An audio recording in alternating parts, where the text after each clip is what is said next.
آپ artificial intelligence کے بارے میں سوچتے ہیں تو ذہن میں کیا آتا ہے؟ بہتر online search, chat G P T, robots. How about Gaza پر اسرائیلی جنگ اور اس میں ہونے والی ہلاکتیں؟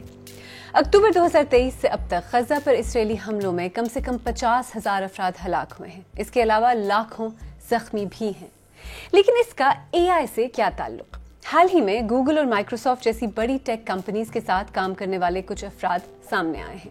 ان کا کہنا ہے کہ اسرائیل ان کمپنیز کے اے آئی ٹولز اور پروگرامز کے ذریعے غزہ میں ٹارگٹس کی نشاندہی کرتا ہے اور پھر ان پر بمباری کرتا ہے۔ اسرائیلی فوج اس بات سے انکار کرتی ہے۔ آج سیربین میں آرٹیفیشل انٹیلیجنس کے اس پریشان کن اور خطرناک پہلو کو سمجھنے کی اور 2-3 اہم سوالوں کا جواب دینے کی کوشش کریں گے۔ غزہ میں ہونے والی ان بے تحاشا سویلین ہلاکتوں کا آرٹیفیشل انٹیلیجنس سے کیا تعلق ہے؟ جنگوں میں اے آئی کا استعمال کس طرح کیا جا رہا ہے اور یہ کس حد تک ایتھیکل یا اخلاقی ہے؟ اور یہ بھی کہ کیا ہمیں فوجی مقاصد کے لیے اے آئی کے استعمال کے بارے میں فکر مند ہونا چاہیے؟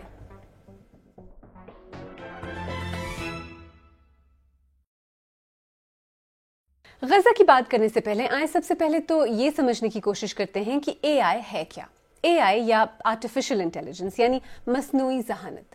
دیکھیں، کمپیوٹرز بہت کچھ کر سکتے ہیں لیکن انسانوں کی طرح سوچ نہیں سکتے۔ ہمدردی، سمجھ، حالات کی نزاکت سمجھنا، یہ کمپیوٹرز کے بس کی بات نہیں۔ لیکن سائنسدانوں نے کچھ ایسے سسٹمز ڈیولپ کیے ہیں جو ایسے کام کر سکتے ہیں جن کے لیے عام طور پر انسانی ذہانت کی ضرورت ہوتی ہے۔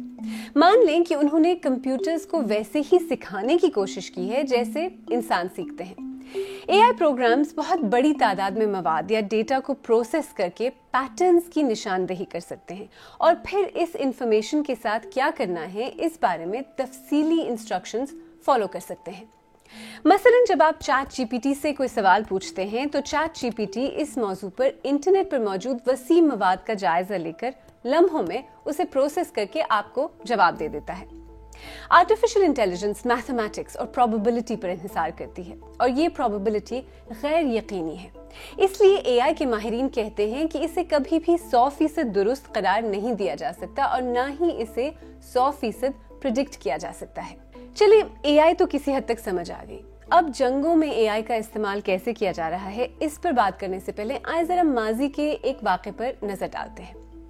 1962 میں کیوبا میسائل کرائسس کے عین موقع پر امریکی نیوی کو یہ پتا چلا کہ سوویت یونین کی ایک آبدوز کیوبا کے نزدیک سمندر کی گہرائی میں موجود ہے، تو انہوں نے آبدوز پر ڈیپتھ چارجز یا سمندر کی گہرائی میں بم پھینکنا شروع کر دیے۔ آبدوز اتنی گہرائی میں تھی کہ وہاں سے ماسکو سے رابطہ نہیں ہو رہا تھا اور نہ ہی حتمی طور پر یہ پتہ لگ رہا تھا کہ واقعی جنگ شروع ہو چکی ہے یا نہیں۔ جواباً نیوکلیئر ٹورپیڈو چلانے کا فیصلہ کیا گیا اور سبھی افسران اس کے حق میں تھے سوائے ایک، واسیلی آرخیپوو کے۔ انہوں نے اس فیصلے کو ویٹو کیا اور ایک بڑی جنگ ہونے سے بچ گئی۔ اسی لیے اب تک کہا جاتا ہے کہ یہ وہ شخص ہیں جنہوں نے دنیا کو تباہی سے بچایا۔ اب ذرا یہ سوچیں کہ اگر واسیلی کی جگہ یہ فیصلہ آرٹیفیشل انٹیلیجنس یا اے آئی کو کرنا ہوتا تو کیا ہوتا؟ یہاں ایک بنیادی سوال جو پیدا ہوتا ہے وہ یہ ہے کہ کیا ٹارگٹ سلیکشن یا اہداف پر حملہ کرنے کے لیے اے آئی کا استعمال کرنا، مصنوعی ذہانت کو یہ اختیار دینا، کیا یہ صحیح ہے اور اس کے کیا نتائج ہو سکتے ہیں؟ میں نے یہی سوال اسلام آباد کی ایئر یونیورسٹی کے ڈین ڈاکٹر عادل سلطان سے پوچھا۔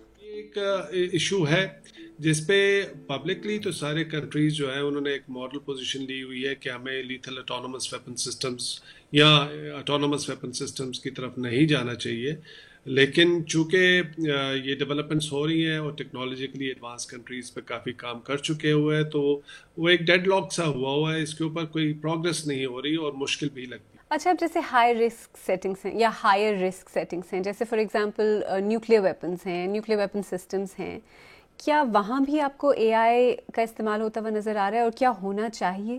ایک اسکول آف تھاٹ کہتا ہے کہ جی اگر آپ آرٹیفیشل انٹیلیجنس انٹیگریٹ کریں گے اپنے nuclear command and control system میں تو آپ کو انالیسس کے لیے، اسیسمنٹس کے لیے، تھریٹ کو، تو یہ آپ کا ٹائم ریڈیوس کر دیتا ہے اور پھر ڈیسیجن میکرز کے پاس ایک طرح سے ٹائم زیادہ ہو جائے گا to decide what to do, react کس طرح سے کرنا۔ اس حد تک تو چلے بات ٹھیک ہو جاتی ہے، لیکن دوسری جو ڈینجرس بات ہے وہ یہ ہے کہ جب آپ اے آئی کو ایک طرف نیوکلیئر کمانڈ کنٹرول میں کریں گے تو ہو سکتا ہے کچھ کنٹریز یہ بھی کریں کہ وہ اے آئی کو ڈیسیجن میکنگ دے دے کہ جی وہ اپنے اون پہ نیوکلیئر ویپنز چلا سکے. بات یہ ہے کہ جیسے جیسے اے آئی ٹیکنالوجی بہتر ہوئی، اس کا استعمال مختلف جنگی مقاصد کے لیے بھی کیا جانے لگا. اس وقت اے آئی کو autonomous weapon systems, battle field support اور انٹیلیجنس گیدرنگ کے لیے استعمال کیا جاتا ہے. اس کے علاوہ اہداف کی نشاندہی، خطرے کا اندازہ لگانا اور ڈیٹا پروسیسنگ کے لیے بھی اے آئی کو استعمال کیا جاتا ہے. 7 اکتوبر 2023 کے بعد غزہ پر اسرائیلی حملوں سے متعلق اس طرح کے کئی الزامات سامنے آئے ہیں کہ اسرائیل ان حملوں میں ڈیجیٹل ٹولز کا استعمال کر رہا ہے جن میں اے آئی شامل ہے. یہ بھی کہا جا رہا ہے کہ اسرائیل ریئل ٹائم جنگ میں اے آئی کا اتنے بڑے پیمانے پر استعمال کرنے والا پہلا ملک بن گیا ہے. اسرائیل پر جن آٹومیٹڈ ٹارگٹ سلیکشن ٹولز کے استعمال کا الزام لگتا ہے ان میں سے ایک ہے لیونڈر سسٹم. لیونڈر سسٹم ایک ایسا نظام ہے جس کے ذریعے مبینہ طور پر اسرائیلی فوج فلسطینی جنگجوؤں کو مارک کرتی ہے. پچھلے سال اسرائیلی میگزین پلس 972 میں چھپنے والی ایک رپورٹ کے مطابق اس وقت اس سسٹم میں تقریباً 37,000 مشتبہ فلسطینی جنگجوؤں اور ان کے گھروں کو مارک کر لیا گیا تھا. تو یہ سسٹم کام کیسے کرتا ہے؟ لیونڈر میں جو بھی ڈیٹا فیڈ کیا جاتا ہے یہ اسے یاد کر لیتا ہے، اور شاید مسئلہ یہی ہے. مصنوعی ذہانت اس ڈیٹا کی بنیاد پر جو اسے فیڈ کیا جاتا ہے، جیسے کہ فیشل ریکگنیشن، انسان کی آواز، فون نمبر، گھر کا پتہ اور روزمرہ کا معمول، ان اطلاعات کی بنا پر کسی بھی انسان کو ٹریس کرتی ہے اور پھر اس ٹارگٹ کی لوکیشن کے بارے میں انفارمیشن وہاں پہنچاتی ہے جہاں سے حملہ کیا جانا ہوتا ہے. اب اس میں مسئلہ کیا ہے؟ دیکھیں، اگر ٹارگٹ صحیح بھی ہو تو سب سے پہلے تو مشین یہ نہیں دیکھتی کہ اس کے ساتھ کون کون ہے، آس پاس کتنے معصوم لوگ ہیں، بچے ہیں کہ عورتیں. اے آئی کی جنگوں میں استعمال پر انسانی حقوق کی تنظیموں کے علاوہ اقوام متحدہ کا بھی رد عمل سامنے آیا ہے. No part of life and death decisions which impact entire families should be delegated to the cold calculation of algorithms. اسرائیلی فوج کا کہنا ہے کہ وہ ٹارگٹس کی شناخت میں مدد کے لیے اے آئی سے چلنے والے نظام کا استعمال کرتے ہیں، لیکن بین الاقوامی قانون کو پورا کرنے کے لیے اعلیٰ عہدیداروں کے ساتھ مل کر آزادانہ طور پر ان کا جائزہ لیا جاتا ہے. ان کا یہ بھی کہنا ہے کہ یہ اے آئی ٹولز انٹیلیجنس کے عمل کو زیادہ درست اور زیادہ مؤثر بناتے ہیں. اسرائیل پر الزام ہے کہ اس نے غزہ پر حملوں کے دوران اے آئی کو بہت زیادہ استعمال کیا ہے، اور کئی رپورٹس میں غزہ پر جنگ کے ابتدائی دور میں ایک دم بڑے پیمانے پر ہونے والی ہلاکتوں کا ذمہ دار بھی اے آئی کی انفارمیشن کی بنیاد پر کیے گئے حملوں کو ٹھہرایا گیا ہے. لیکن کیا واقعی ایسا ہے؟ جی بالکل ہے.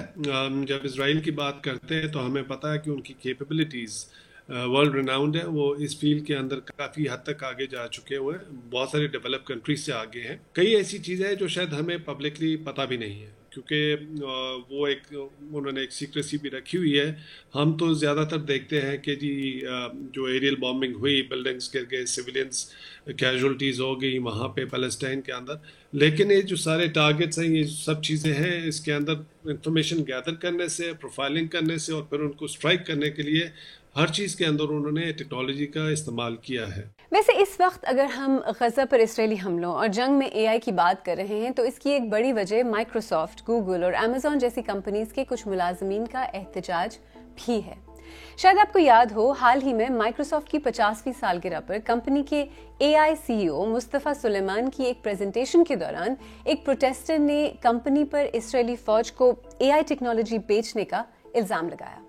ایک دوسری تقریب میں ایک اور پروٹیسٹر نے بل گیٹس کے ایک پینل ایونٹ کے دوران احتجاج کیا.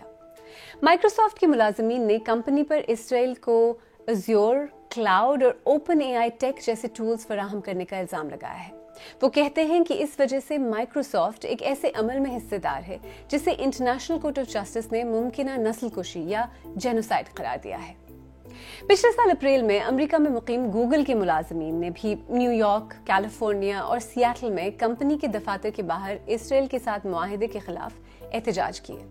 یعنی یہ بات تو واضح ہے کہ ان بڑی ٹیک کمپنیز کو خود اپنے ہی کچھ ملازمین سے تنقید کا سامنا ہے.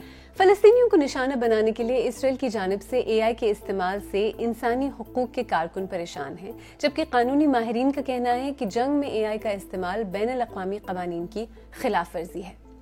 اگر ایک طرف اے آئی انسانوں کے علاج معالجے میں بہتری کے لیے بہت کچھ کر رہی ہے، وہیں اس سے انسانوں کو میپ، ٹارگٹ کرنے اور مارنے کا کام بھی لیا جا رہا ہے، اور اکثر اوقات اس میں بہت سے معصوم افراد کی جانیں بھی جاتی ہیں، جیسا کہ ہم نے غزہ میں دیکھا ہے. حاجہ مریم ایمنسٹی انٹرنیشنل میں ٹیکنالوجی اور انسانی حقوق کی میڈیا مینیجر. پہلے تو میں یہ کہنا چاہوں گی جو ایمنسٹی انٹرنیشنل ہے اور جتنی بھی انسانی حقوق کی تنظیمیں ہیں، ہمارے لیے یہ بہت بڑی فکر مند کی بات ہے کہ ایسے معاشرے میں، ایسے ماحول میں جہاں پہ ایک جینوسائڈ چل رہی ہے، غازہ ہو گیا، وہاں پہ یہ بڑی بڑی ٹیک کمپنیاں اسرائیل کو ایسے آرٹیفیشیل انٹیلیجنس کے سسٹمز دے رہی ہیں. یہ میں اس لیے کہہ رہی ہوں کیونکہ فرسٹ آف آل جو آرٹیفیشیل انٹیلیجنس سسٹمز ہوتے ہیں ان کے اندر تو پہلے تو ہمدردی نام کی چیز بالکل ہی نہیں ہوتی ہے، اور جو ارد گرد جو ماحول ہے، جو نسل پرستی چل رہی ہے، لوگوں کے قتل و عام ہو رہے ہیں، یہ بھی یہ سسٹمز ان ایشوز کو سمجھ بالکل نہیں پاتے ہیں. تو اس لیے فکر مندی کی بات یہ بھی ہے کہ جب کوئی سسٹم کانٹیکسٹ کسی مطلب معاشرے کا ماحول کا سمجھ نہیں پاتا ہے تو کافی خطرناک بات یہ ہے کہ زیادہ ہیومن رائٹس ابیوزز بھی ہو سکتے ہیں اس معاشرے میں، اس ماحول میں. جیسے ہیومینیٹیرین ایڈ یا امداد لوگوں تک نہیں پہنچ سکتی ہے، لوگ ایک دم آزادی سے ایک جگہ سے دوسری جگہ تک بالکل نہیں جا سکتے ہیں، اور پھر بہت ہی بڑے پیمانے میں قتل و عام بھی ہو سکتا ہے. آف کورس اسرائیل ڈینائی کرتا ہے جو جینوسائڈ کے ایلیگیشنز ہیں، وہ کہتا ہے کہ وہاں جینوسائڈ نہیں ہو رہا ہے، اور اس کے ساتھ ساتھ وہ یہ بھی کہتا ہے کہ وہ اے آئی کا بہت ہی رسپانسبل یوز کر رہا ہے اگر وہ کر بھی رہا ہے تو.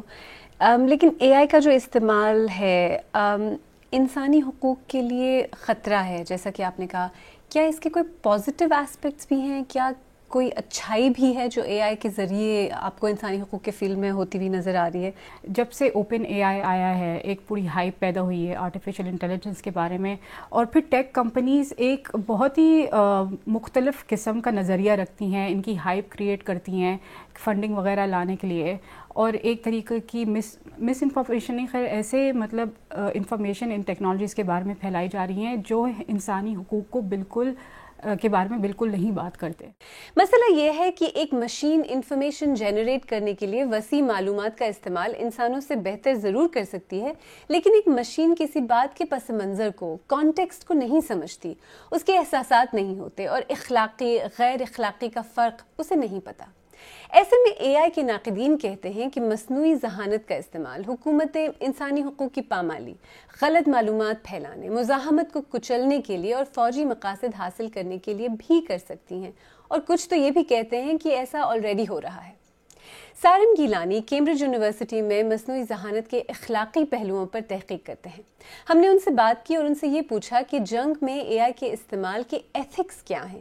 کیا اے آئی ڈیولپمنٹ کے ساتھ ساتھ اس کے ایتھکس پر بھی نظر رکھی جاتی ہے؟ ٹیکنالوجی کی پروگرس کے ساتھ ہم نے یہ بھی دیکھا ہے کہ ایک لیگ افیکٹ کے ساتھ یوزلی ریسرچ اور ڈسکورس ڈیولپ ہوتا ہے اس کے ایتھیکل استعمال کے اوپر. یہی ایک آرٹیفیشیل انٹیلیجنس کے ساتھ بھی صورتحال ہے، جہاں آرٹیفیشیل انٹیلیجنس بہت تیزی کے ساتھ ڈفرینٹ شعبوں کے اندر ایک تو استعمال کیا جا رہا ہے، اسی طرح جنگی معاملات کے اندر بھی اور جنگی ماحول میں بھی اس کا خصوصاً استعمال کیا جا رہا ہے. آسان زبان میں کلر روبوٹس کی ڈیولپمنٹ کے اوپر ڈسکشن ہو رہی ہے. کلر روبوٹس کیا ہیں؟ کلر روبوٹس ایک ایسی ٹیکنالوجی ہے جو ایک انسان کو خود ٹارگٹ بھی کر سکتی ہیں، اور پھر اس کو نشاندہی کرنے کے بعد اس کی جان لینے کا فیصلہ بھی کر سکتے ہیں. ان کے اندر یہ اختیار پیدا ہو چکا ہے. اب بین الاقوامی سطح پر اس کنسرن کو ہائی لائٹ کیا گیا ہے، اور ریسنٹلی ابھی یونائٹڈ نیشن جنرل اسمبلی کی ایک کانفرنس بھی ہوئی تھی جس کے اندر یہ قرارداد منظور کی گئی ہے 166 ملکوں کی طرف سے کہ وہ اس کی مزید اس کو ایک تو ایکنالج کرتے ہیں اور اس پہ مزید ڈسکشن کرنا چاہتے ہیں تاکہ اس کی گورننس کے اوپر کام کیا جا سکے.